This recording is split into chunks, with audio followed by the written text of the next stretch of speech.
আসসালামু আলাইকুম এভরিওয়ান। গোপালগঞ্জে এসে পৌঁছতে পৌঁছতে আমাদের বিকেল হয়ে যায়, তাই পরের দিন সকালেই চলে আসলাম শ্বশুরের কবর জিয়ারত করতে। কবর জিয়ারত করা শেষে আমরা সবাই চলে যাই আমার হাজব্যান্ডের দাদা বাড়ি। সব চাচাদেরই আলাদা আলাদা বিল্ডিং, কিন্তু তারা কেউ বাসায় নেই। শুধু এক চাচা আছে এখানে, যিনি কিনা এখানে সাবেক মেম্বার ছিলেন, আর উনি এখন এক সালিশিতে গিয়েছে, তাই তিনি বাসায় নেই। আর এই দেখেন কি সুন্দর বেদানা হয়ে আছে গাছের মধ্যে। তো এই গাছগুলো লাগিয়েছে হচ্ছে নোয়া চাচ্চুর ছেলের বউ। আর এই বাসায় থাকতেই আবার শুনলাম যে ফুপি নাকি বাসায় আছে, তাই ফুপির বাড়িতে চলে আসলাম। ফুপি এখনও ঢাকা যায়নি, আজকে হচ্ছে তুহিন ভাইয়া চলে গিয়েছে, বাট ফুপি এখনও আছে। আর ফুপি তো আমাদেরকে দেখে মহা খুশি, আর আমাদেরকে থাকতেই হবে, কান্নাকাটি শুরু করে দিয়েছে। তারপর তার ভাইয়ের কবর জিয়ারত করতে তাকে কেন নিলাম না, সেই জন্য কান্নাকাটি করছে।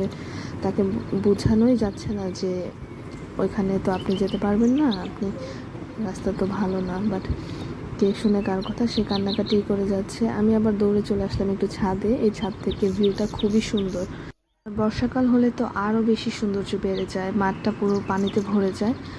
যাই হোক, এরপর আমরা একটু বসে আমসত্ত্ব খেলাম। আর ফুপ্পি তো না খেয়ে আসতেই দিবে না, বাট আমরা অনেক বুঝিয়ে সুঝিয়ে চলে আসলাম, কারণ ভাবিদের বাড়িতে অলরেডি আমাদের জন্য রান্না করা হয়ে গিয়েছে। তারা বারবার বলে দিয়েছে কোথাও খাবেন না, এখানে এসেই খেতে হবে।